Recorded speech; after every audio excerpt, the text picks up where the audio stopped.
Este é o programa Debate Brasil, produzido pela AEPET, Associação dos Engenheiros da Petrobras, e transmitido por 45 TVs comunitárias em todo o país. Nós vamos conversar hoje com o professor e sociólogo Fernando Correia de Sá e Benevides, que acaba de participar em Brasília de um seminário sobre o tema Democracia e Crime Organizado. Na parte final do programa, vamos conversar com Fernando Siqueira, presidente da AEPET.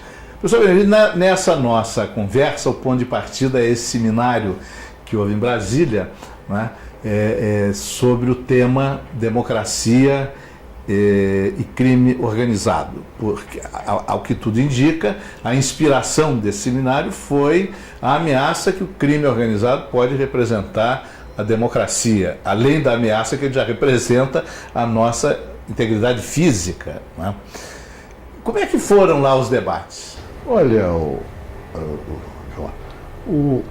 eu achei que houve uma predominância em torno da preocupação de como organizar o mundo através das suas instituições políticas e governamentais, sobretudo, num sistema universal de combate ao crime organizado. E o que me preocupou bastante foi o fato de que as atenções se concentravam como impedimento ou como dificultando esse sistema protetor da sociedade organizada, se fundamentava numa questão de como conceituar o crime organizado e como conceituar o terrorismo.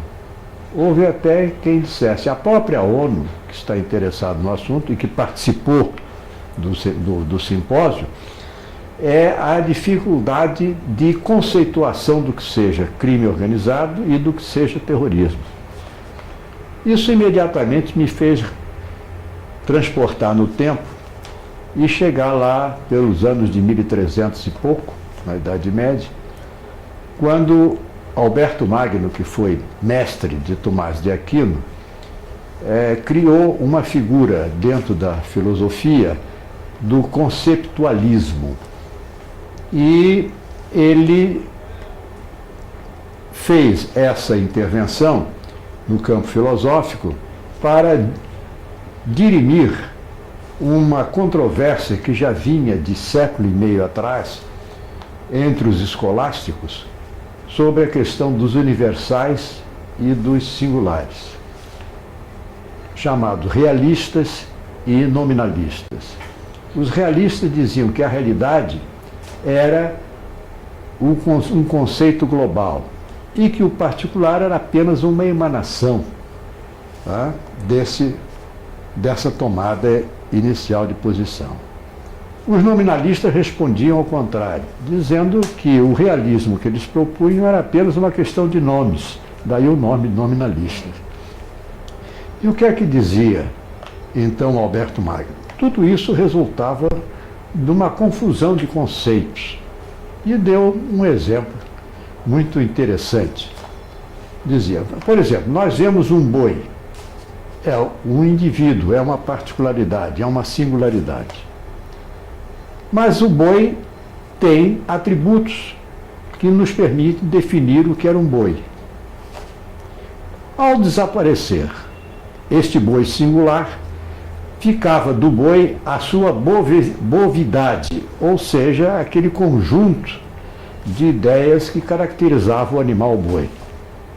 E exatamente, ao desaparecer o boi, ficava na mente das pessoas a questão da bovidade, que permitia chamar de boi qualquer animal que correspondesse àquele conceito de bovidade.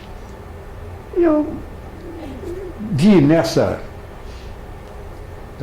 paralelismo entre o conceptualismo e os discursos que geralmente se fizeram, uma preocupação idêntica. Quer dizer, estamos discutindo sobre um fato real, singular, entendeu? E preocupados na busca de um conceito, né, como havia naquele tempo, né, dizia que se afirmava que o importante que o indivíduo era indivíduo porque ele fazia parte de uma abstração chamada humanidade, eu mais ou menos equiparei as duas posições. O crime organizado é como um país subdesenvolvido. O geógrafo francês, ligado à escola do Pierre Monbey, disse que se nós tivéssemos preocupações em definir o que era um país subdesenvolvido, jamais chegaríamos a uma conclusão, dada o conjunto de variáveis que configuravam essa situação de subdesenvolvido. Entretanto, ele dizia, se nós, por exemplo, passarmos com um elefante de frente a uma criança, ela não tem a menor ideia dos atributos do elefante, mas diz para o pai, papai, olha ali um elefante. Esse é um país subdesenvolvido. A gente não tem como defini-lo, mas reconhece pela realidade da situação que esse país apresenta. Então, eu achei essa discussão, embora valiosa, mas puramente acadêmica. O crime organizado existe. Ele se realiza na frente de todo mundo, mediante um processo. Não é? Nada tem a ver com o fato de você poder ou não poder defini-lo. Não é? É a realidade aparente e objetiva.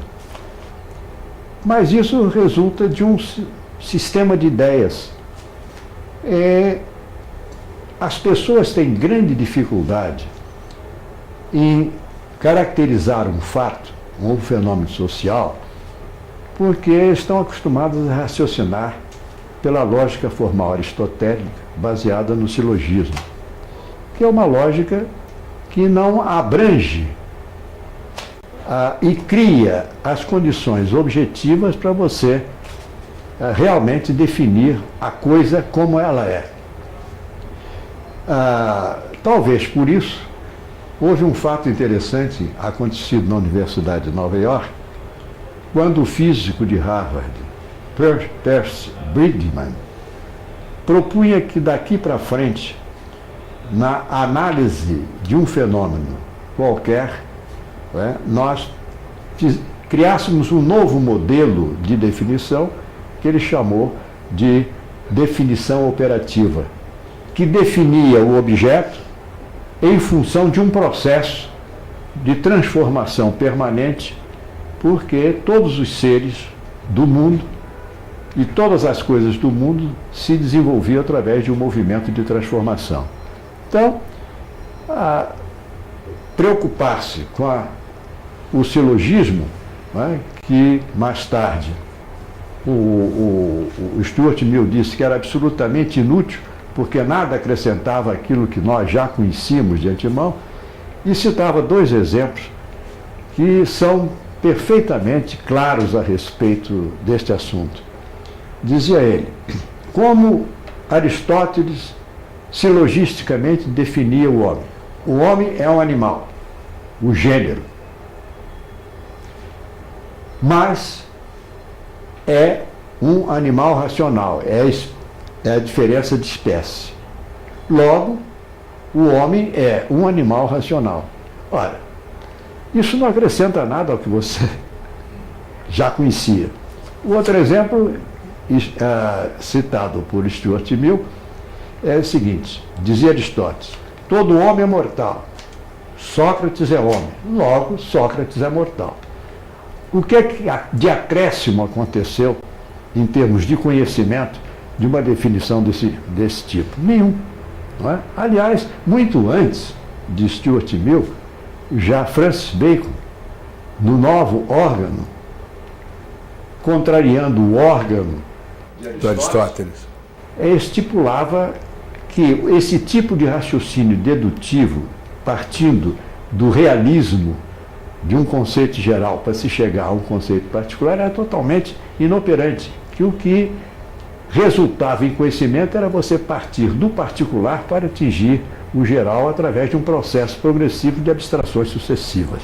Não é? Então é o que está acontecendo em relação ao crime organizado hoje e ao terrorismo. Não vamos perder tempo em procurar definições. Não é? E aquilo que o Percy Bridgman propôs foi confirmado quase 40 anos depois, não é? Com o naturalista inglês, o Alvin Queiroz, tem um nome até português, né?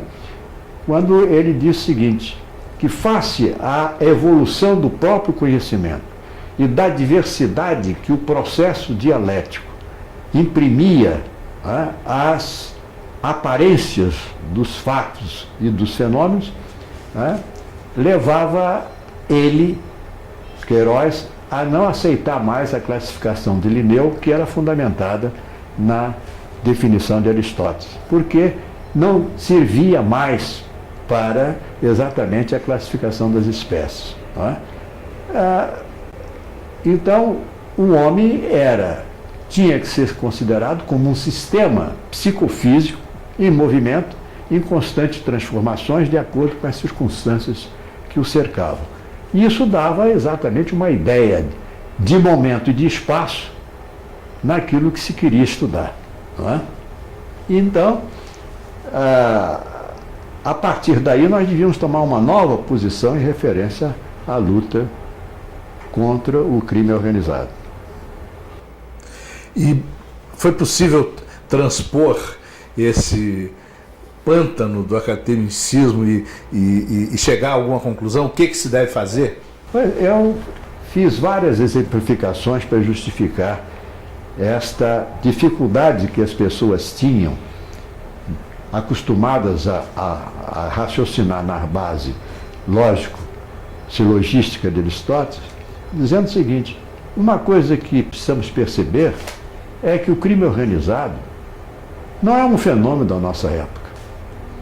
É um fenômeno que esteve sempre caminhando paralelamente às grandes transformações estruturais, porque a sociedade não passou em função de sistemas econômicos que representassem o jogo e os nós desse jogo na questão fundamental, que era o atendimento de interesses e necessidades, que foram muito bem expostas pela escola funcionalista de Malinowski no século XX, não é?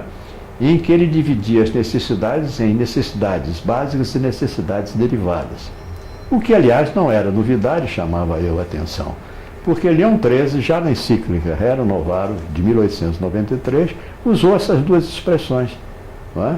Que havia de se considerar o movimento da fenomenologia social, que ele chamava de questão social, que é diferente de problema social. O crime organizado é um problema social dentro de uma questão social que o abrange por ter extensão muito maior.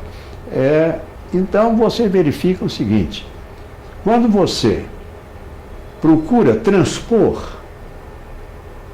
ou inverter essa situação, você esquece de um fato que Ortega y Gasset lembrou com muita felicidade. O homem é ele e sua circunstância. É essa circunstância, que é um conjunto de variáveis que criam estados de tensão psicossocial, que vão movimentar pelo jogo dos contrários, a percepção clara do fenômeno que se quer estudar. E isto, ou sem isto, digo eu, seria difícil você organizar sua mente para tratar de um problema tão importante quanto esse, que cria nas pessoas um estado ao mesmo tempo, de medo e de revolta, que são os dois gigantes da alma, segundo Miri Lopes, né? Se você assimilar a revolta ao ódio, não é? E você fica então em condições mais cômodas de apreciar o processo histórico, porque a humanidade viveu sempre períodos de transformação com esse paralelismo de ação de crime organizado. E citei vários exemplos. Por exemplo, no século XV e XVI, nós tivemos a Revolução Comercial, que foi o primeiro movimento ocidental de globalização. A Europa fica conhecendo terras ignotas, como se chamava naquela época. E nós verificamos o quê?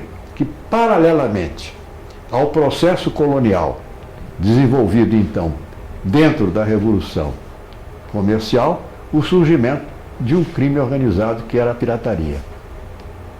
Essa pirataria tinha que ser vista nos seus três aspectos. Ela era corso, ela era pirata, propriamente dita, e era ela bucaneira. O corso, que comandava os grandes movimentos de pirataria, tinha um apoio integral das coroas. E citei o exemplo de Francis Drake, não é? Que era favorito da rainha Elizabeth I, filha de Eduardo VIII, não é? E que tinha acesso ao gabinete da Elizabeth I sem precisar de audiência. Então ele era o bandido de elite daquela época. Não é? O pirata já era diferente. Podia não ter apoio oficial, mas tinha o apoio da burguesia mercantil nos seus setores de concorrência com o corso.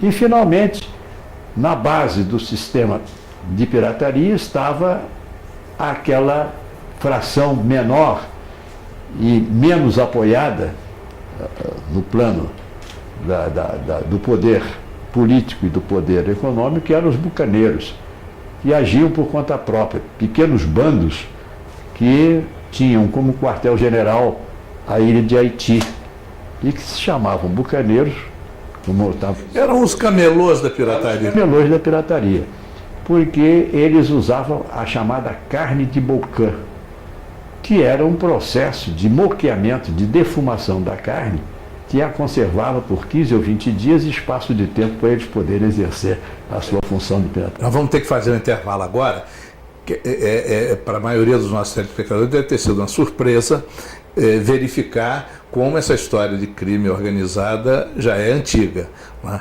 A pirataria ainda não desapareceu de todo, né? Há bolsões remanescentes ainda no mundo.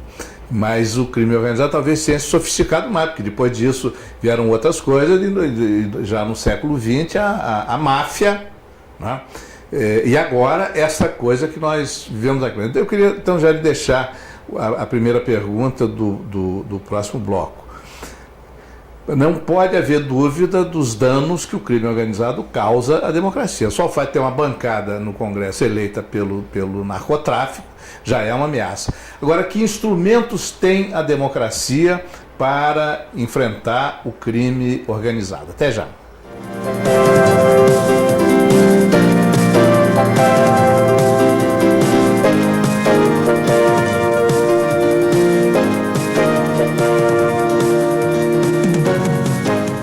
O programa Debate Brasil, produzido pela Associação dos Engenheiros da Petrobras, a AEPET, discute aspectos da economia, da política e da estrutura social do país, contando com a presença de personalidades que não têm espaço na grande mídia.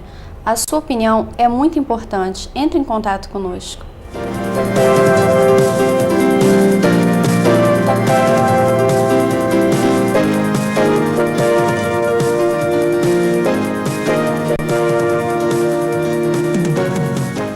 Este é o programa Debate Brasil, produzido pela AEPET, Associação dos Engenheiros da Petrobras, e transmitido por 45 TVs comunitárias em todo o país.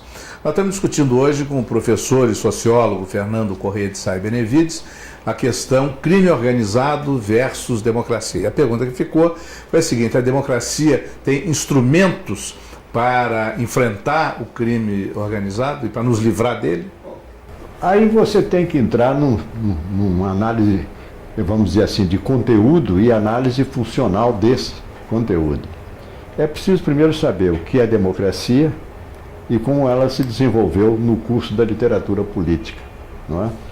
Então você volta ao passado e vai chegar a uma conclusão que a densidade crescente do crime organizado é fruto do próprio processo democrático, quando a nova tecnologia da comunicação, baseada na cibernética de Wiener, nos computadores binários de Neumann e no sistema de satélites, comunicação teve a faculdade de dar a volta ao mundo em qualquer imagem ou em qualquer som e envolvendo qualquer fato numa fração de 6 a 7 décimos de segundo.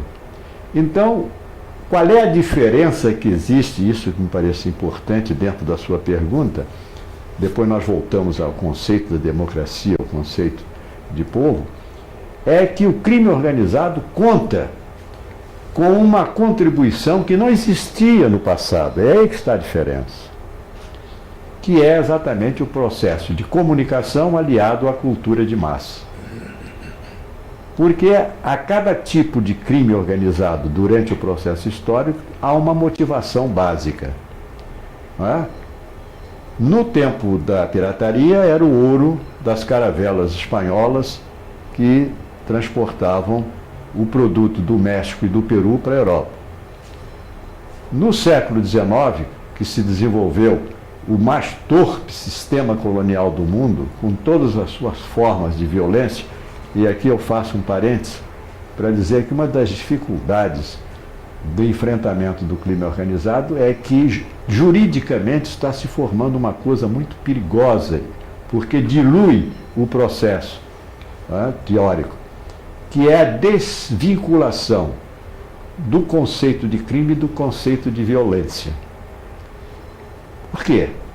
Porque o processo de colonização do século XIX, no qual predominou o poder inglês, as violências foram inomináveis. Né?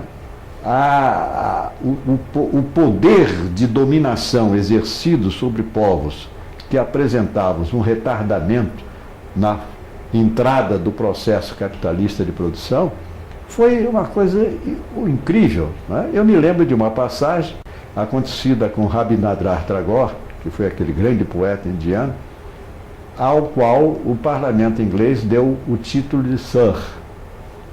E ele recusou-se a receber esse título, porque dizia ele: eu não posso receber um título de um governo que, durante o seu processo de colonização da Índia, amarrava indianos nas bocas dos canhões para poder impedir ou servir de exemplo para impedir qualquer movimento de rebeldia contra o poder inglês. Então, e o Sombart, que foi um dos sociólogos do final desse poderio inglês, teve na sua sociologia uma passagem muito interessante quando ele diz: o demônio do capitalismo se apossou em menos de 50 anos de 90% da África, 56% da Ásia e a totalidade da Oceania.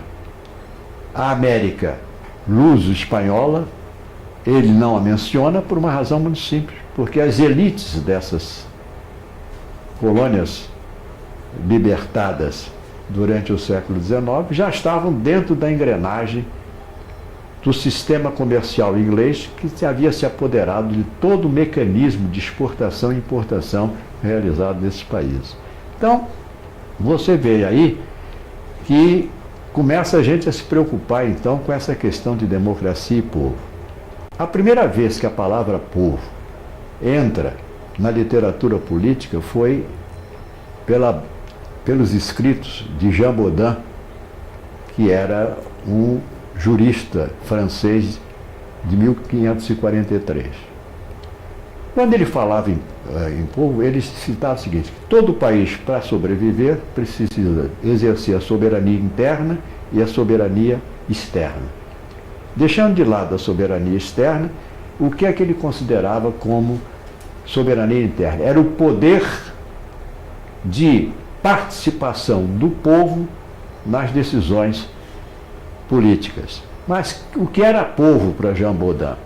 Povo para Jean Bodin naquela época era a elite da burguesia que havia instaurado o processo de regime monárquico absolutista, com a qual essa burguesia manipulou o poder no sentido de destruir o sistema feudal de governo. Mais tarde, já no final do estado dinástico resultante desse sistema monárquico absolutista, de que l'état c'est moi, como disse Luís XIV, não é? A palavra povo reaparece na Revolução Gloriosa da Inglaterra de 1688 contra o Cromwell. E vai reaparecer com mais profundidade na Revolução Francesa, quando em 1792 foi feita ou elaborada a Declaração dos Direitos do Homem. E o povo a que se referia essa declaração era o povo que nós conhecemos, o homem comum, que constitui a força de trabalho da produção capitalista? Não. Tanto não era que a reforma de Gladstone, feita 20 anos depois,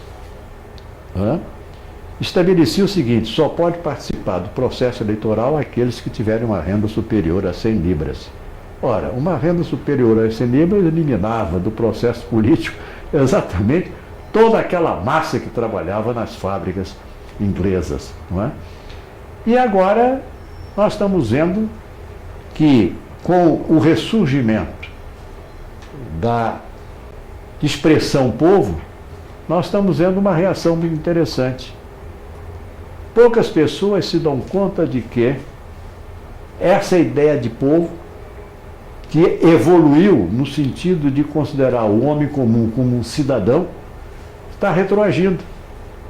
E o exemplo mais contundente e expressivo disso é essa luta que a burguesia atual, que superou o estado de burguesia industrial para entrar no regime da burguesia financeira, da chamada oligarquia financeira internacional, que foi denunciada num livro muito expressivo do Dr. John Coleman, que foi agente da CIA na África durante 30 anos, sob o título O Poder Oligárquico do Clube do Comitê dos 300, que é um conjunto empresarial e político que comanda toda a organização da chamada elite orgânica, que dirige hoje praticamente os estados nacionais em vias de desaparecimento, porque o Estado Nacional já não convém mais a essa burguesia financeira, não é?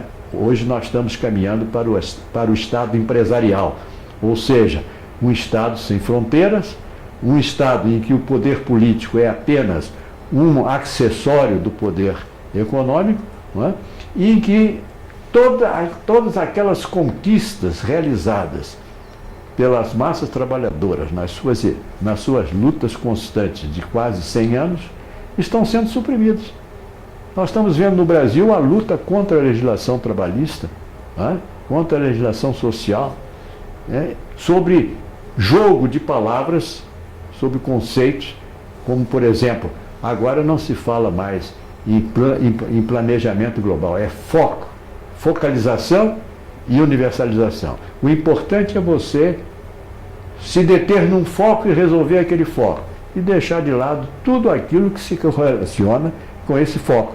Então, é uma forma, é um jogo de palavras pérfido que procura mascarar exatamente o verdadeiro sentido de povo e o verdadeiro sentido de democracia.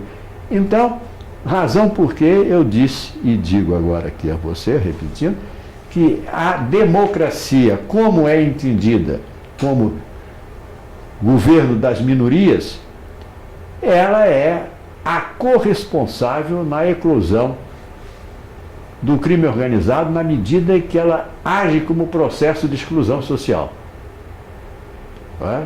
que está embutido na globalização, no pensamento único, no consenso de Washington, por aí vai adiante. Que esperanças a gente pode ter, não vou dizer na democracia, mas em pelo menos reduzir o crime organizado? Olha, nós temos que ver, dentro daquilo que eu chamei de cultura de massa, qual é a grande motivação que predomina hoje o espírito das pessoas. Antes, a questão do poder, do prestígio e do orgulho se centrava em cima de coisas materiais. Perfeitamente definido. No feudalismo, o orgulho e o prestígio resultavam da posse de maior extensão de terra. Na Revolução Comercial, representava a mercadoria. Quem tivesse mais acesso à mercadoria e monopolizasse a mercadoria tinha poder, tinha orgulho e exercia prestígio. Na Revolução Industrial já não era mais a mercadoria, eram os bens de capital.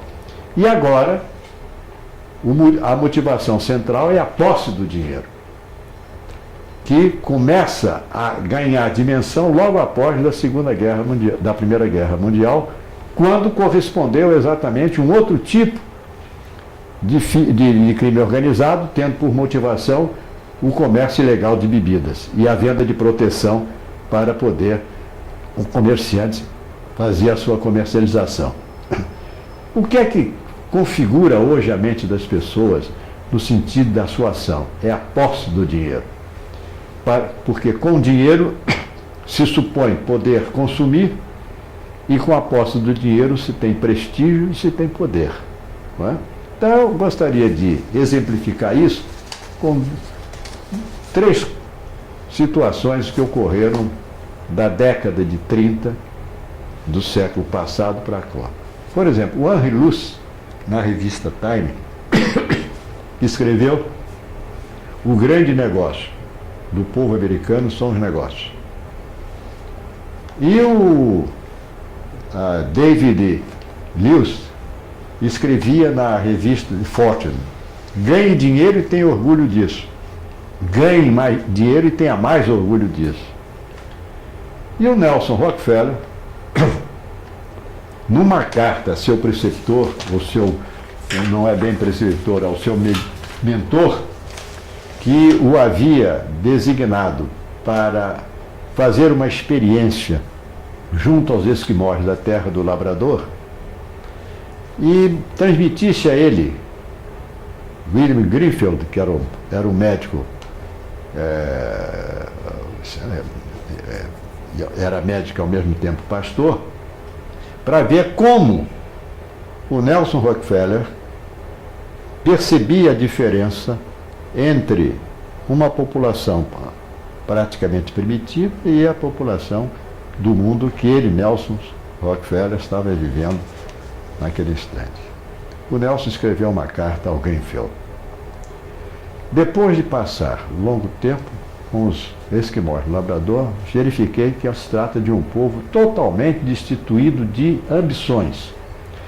Eles ficam, depois de se alimentarem de carne de foca ou de lado que seja, contemplando a natureza. Eu não penso assim. Eu acho que o sucesso de uma pessoa se mede pela quantidade de dinheiro que pode ganhar e de propriedades que pode adquirir.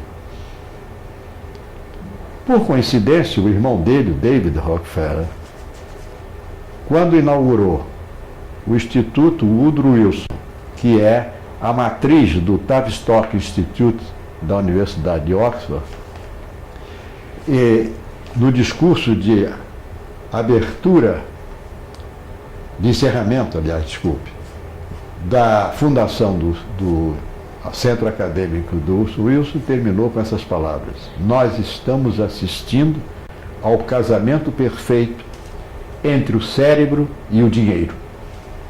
Então, a grande motivação de hoje é você ganhar dinheiro. Você liga a televisão e vê os anúncios do mundo financeiro. Invista aqui, ganhe dinheiro por lá, use o cartão não sei de onde, isso, aquilo, outro. Não é? Então só há um jeito, é mudar essa visão de mundo que se chama cultura. Não é? Cultura é visão de mundo. E essa visão de mundo hoje está, de um lado, no culto da violência, e do outro lado, no culto ao dinheiro, que eu chamo de bezerro de ouro moderno. Não é?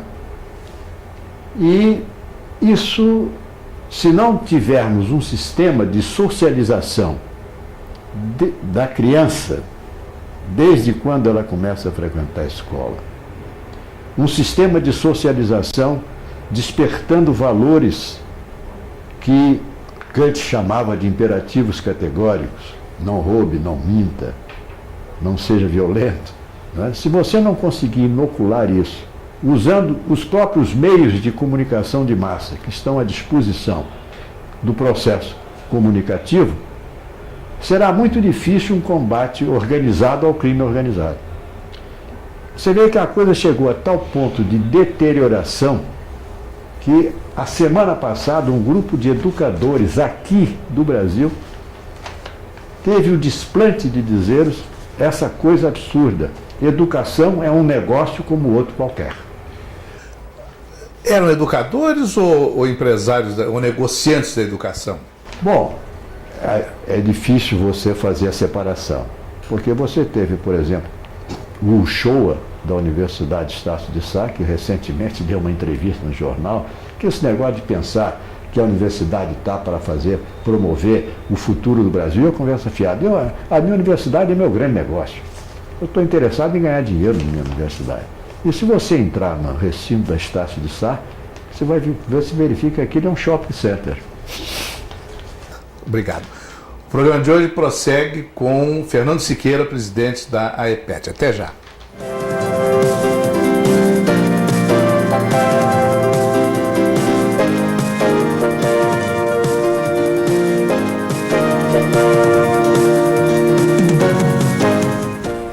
O programa Debate Brasil, produzido pela Associação dos Engenheiros da Petrobras, a AEPET, discute aspectos da economia, da política e da estrutura social do país, contando com a presença de personalidades que não têm espaço na grande mídia. A sua opinião é muito importante. Entre em contato conosco.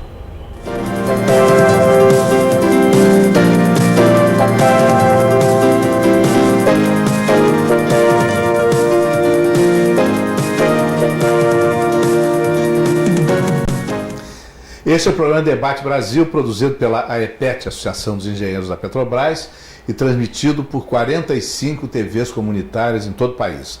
Nessa parte final do programa de hoje, nós vamos conversar com o presidente da AEPET, Fernando Siqueira, sobre dois problemas que preocupam não apenas a comunidade mais diretamente vinculada à indústria do petróleo, os funcionários, ex-funcionários, pensionistas da Petrobras, mas também toda a opinião pública brasileira.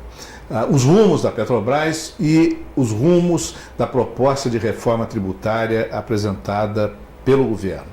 No caso da Petrobras, Fernando, há uma notícia recente de uma grande e significativa descoberta de campos de petróleo no fundo do mar, já não na altura da bacia aqui de Campos, mas um pouco ao norte, né, no Espírito Santo.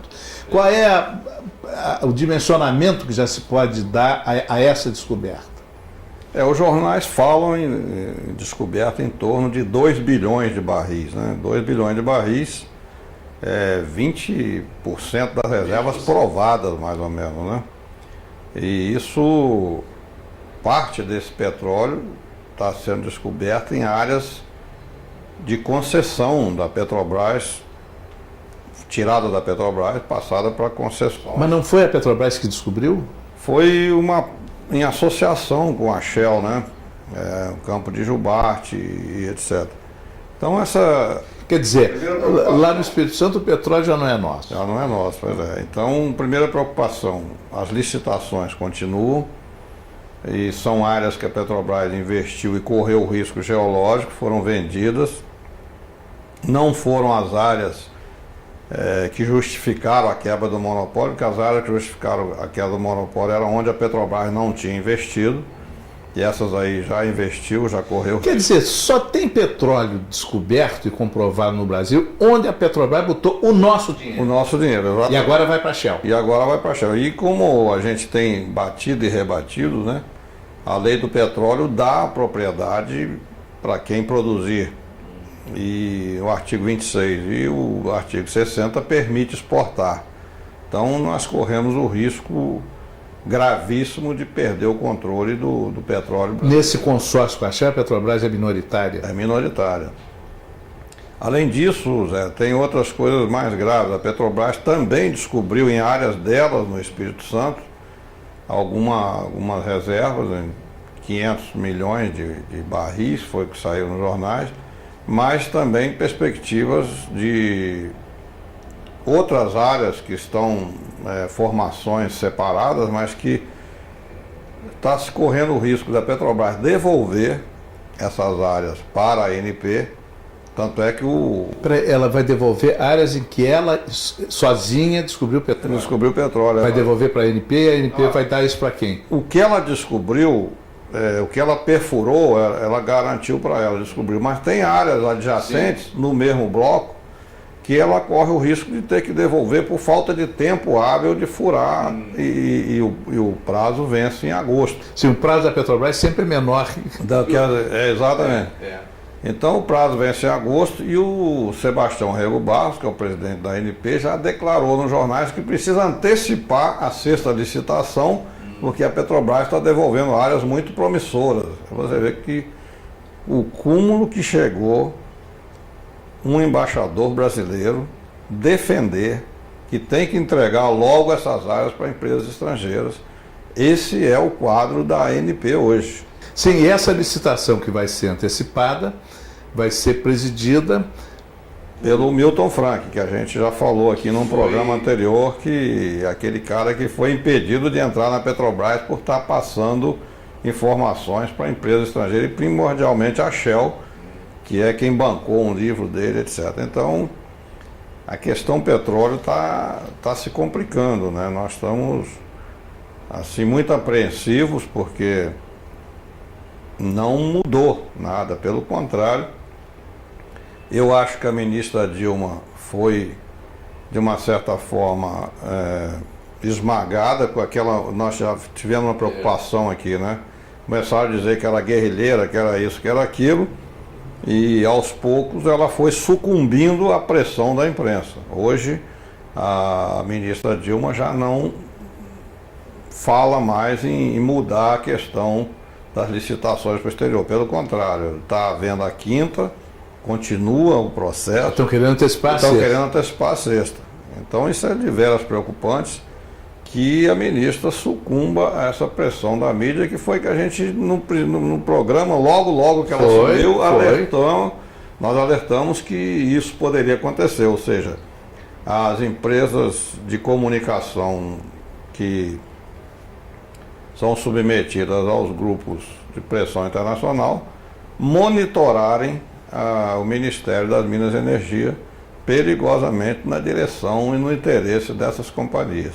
Isso é que está bastante preocupante. Sim. Nós fizemos uma carta para a ministra Dilma falando sobre isso. Ela passou uma resposta para a assessora veio com argumentos que o Davi Zilberstein faria melhor, argumentos absolutamente estranhos, e nós fizemos uma réplica para a ministra e mandamos inclusive um texto do brigadeiro Ferola, Sérgio Ferola, que foi ministro do Supremo Tribunal Militar e hoje ainda ele foi presidente e hoje ainda é ministro.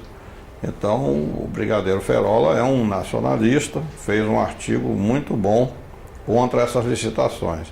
Nós então estamos aí preocupadíssimos com o que possa acontecer com o petróleo brasileiro, já que o governo Lula não está mudando a estratégia do Fernando Henrique. Eles têm estranhado a posição da EPET quanto ao monopólio estatal. E a posição da EPET... O governo acha que a EPET tem que ser contra o monopólio estatal? Mas se ela foi criada para defender o monopólio estatal? Exatamente. Na reunião que nós tivemos com o presidente Dutra, eu falei com ele, olha, a principal função da EPET é defender o monopólio estatal. E a resposta dele foi o seguinte: mas isso não está no programa do Lula. E eu até retruquei, não está porque tiraram, porque a EPET sugeriu. Porque, primeiro, o monopólio é a única forma de você reter o petróleo sob o controle dos brasileiros, porque não tem outra saída, ou é monopólio estatal ou é propriedade do oligopólio internacional. Segundo, o monopólio continua na Constituição. O artigo 177 é claro, constitui monopólio da União, pesquisa, etc. Eles só flexibilizaram. Flexibilizaram, botaram um artigo lá que o governo poderia contratar essas atividades, mas O que quebra o monopólio é a lei do petróleo, a 9478, que diz que quem produzir petróleo é proprietário dele, o que contraria a Constituição. Sim, na época da primeira crise do petróleo, nos anos 70, eu me lembro de uma propaganda educativa da Petrobras, né, para as pessoas economizarem gasolina e outros derivados, dizer assim, sabendo usar não vai faltar. Isso. Né? Do modo como a Petrobras vinha administrando as descobertas e as reservas de petróleo do Brasil, nós íamos ter petróleo ainda para muito tempo. 40 anos no mínimo. Agora, com essa entrega aí, eles podem pegar tudo isso e levar embora. Em 10 anos a gente ficar sem petróleo. E é quando os preços vão disparar, porque a curva de produção vai passar por um pico, né? Então essa preocupação nossa está crescente, lamentavelmente. Então, nós esperamos ainda, temos a esperança de que o governo Lula mude essa questão, né? Mas até aqui não estamos vendo nenhum fato concreto que mude. O que está acontecendo, aparentemente, é que a ministra Dilma está sucumbindo sob as pressões externas aí da mídia. Então, paralelamente, né, o Brasil inteiro está discutindo a reforma da Previdência Social, a chamada reforma da Previdência Social, que talvez seja apenas uma privatização disfarçada, né? Enfim, há uma surpresa geral, né? Ninguém esperava que isso fosse acontecer. E começam a surgir novas informações. Recentemente, o Hélio Gaspari, na coluna que ele publica no Globo, aqui no Rio, na Folha, em São Paulo e no Jornal do Brasil inteiro, ele se refere à presença de pessoas que já trabalharam em consultorias para o governo passado, fazendo projetos da índole deste que está tramitando pelo Congresso. Qual é a visão que a EPET tem dessa questão, já que existe uma luta para mudar a previdência privada dos petroleiros, dos funcionários da indústria de petróleo? A visão também é preocupante, né? Nós estamos assistindo aí a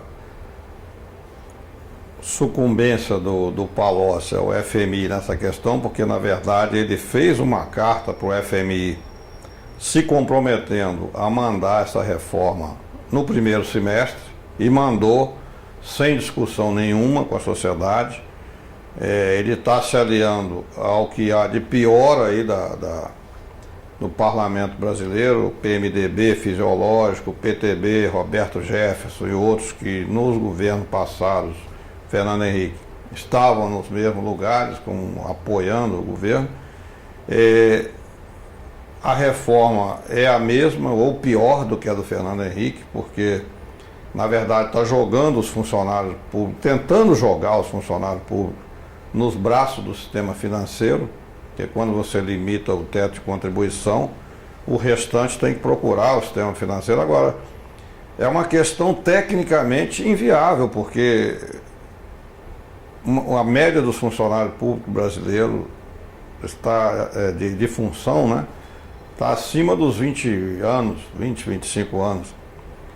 Esse indivíduo, para ir para um sistema financeiro, para um sistema de previdência privada, ele vai ter que contribuir com a parte dele e o governo contribuir com a parte que não contribuiu durante esses 20 e poucos anos.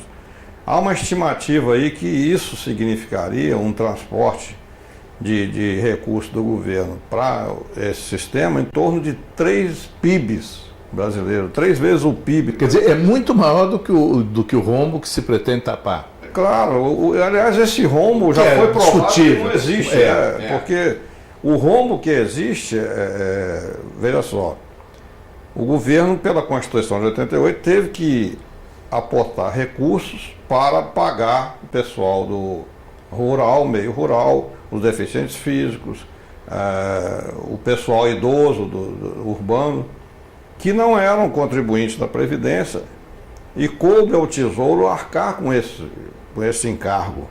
Só que o Tesouro não está aportando esse recurso e está deixando que a Previdência cubra. Quer dizer, esses benefícios estão sendo pagos pela contribuição dos assalariados, das pessoas que vão ser punidos. Vão ser punidos. E não tem nada com a história, né? Estão sendo punidos. Por exemplo, o rombo de 17 bilhões que foi apontado aí do setor privado, só o pessoal rural é 14 bilhões e 200. 1 bilhão e 800 é do deficiente físico. Então está aí o rombo de 17 bilhões, que não é da Previdência, é do Tesouro, que além de não aportar na Previdência esses valores, ainda faz pior, arrecada, porque você tem Ministério da Saúde e Ministério da Previdência. Então, como tem dois ministérios envolvidos no problema de assistência social, saúde e previdência, então o Ministério da Fazenda resolveu, falando, deixa que eu recolho. Só que ele, além de recolher e não repassar para a Previdência, ainda pega os recursos destinados à Previdência, como CPMF, contribuição sobre o lucro líquido, e usa esses recursos para pagar juros. Da dívida externa. E no rombo dos funcionários públicos, que fala-se aí em alguns dezenas de bilhões, 40 e poucos bilhões, na verdade é o dinheiro que o governo não aportou para os funcionários públicos. Porque, como eu estou falando, né, o pessoal que tem mais de 20 anos, em vez do governo, o funcionário contribui com 11%, em vez do governo contribuir com os 11% dele, ele optou para pagar isso em forma de salário depois, né?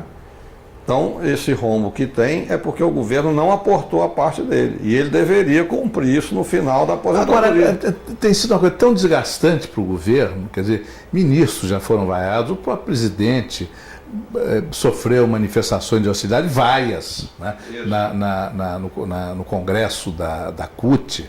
Né? Por que a obstinação, a obsessão de fazer passar isso pelo Congresso? O que é que ganham com isso o governo e o Fundo Monetário, que parece que é o mentor dessa história? O governo não ganha nada, porque a gente viu na Folha de São Paulo por esses dias que quem tem salário, que é o alvo principal, né, que a mídia coloca, são os grandes marajadas, funcionários públicos, esse alvo tem 279 pessoas em 500 mil. Então, 279 pessoas é nada. Quer dizer, 500 mil é por 279. Esses 279 que hoje seria o alvo dessa... Então, o retorno financeiro para o governo é absolutamente irrisório. E a gente está chegando à triste conclusão, e lamentável conclusão, que o que o FMI quer é realmente destroçar a Constituição brasileira através da eliminação da cláusula pétrea do direito adquirido. Por isso quer taxar o aposentado, quer tirar uma série de direitos adquiridos, e aí, se você desconstitucionaliza o país, o resto a gente pode esperar o pior possível, né? Um caos legal, um caos político, um caos financeiro, e parece que esse é o objetivo maior, lamentavelmente, do FMI, porque não existe nenhuma explicação técnica de quem entende de Previdência que justifique esse projeto de Previdência para o país. Não tem explicação lógica. Tem engano. Falam que o brasileiro está envelhecendo e por isso vai ser ruim para a Previdência daqui a um tempo, que o brasileiro vai ficar velho. É mentira. Está sendo mostrado aí por vários estudos que a população brasileira na faixa 14 a 60 anos está crescendo. Outra mentira, estão falando que tem 1,3 trabalhadores para cada aposentado. Não tem isso, são 6 para 1, conforme demonstrou o economista Raul Veloso. O que tem na realidade é que entraram vários contingentes de pessoas, como eu já falei. Sim, os trabalhadores rurais. Esse daí é que estão fazendo esse peso, estão entrando considerados como da Previdência. Não, isso é do Tesouro. E eles não fazem parte desse número, porque isso é um encargo pela Constituição Brasileira de 88. Esse é um dever do Tesouro, não é da Previdência. E eles estão jogando esse contingente em cima e estão usando a projeção de entrada desse contingente para projetar para o futuro. Não tem outro contingente, todos os que tinham que entrar já entraram. Então, a verdade, os economistas honestos, como o Raul Veloso, no seminário que eu vi em São Paulo, mostra que tem 6 contribuintes ativos para cada aposentado. Esse é o número real. O resto é falácia, o resto lamentavelmente, uma decadência de credibilidade do governo Lula que está sendo jogada nesse projeto absolutamente indefensável. Obrigado. Este foi o programa Debate Brasil.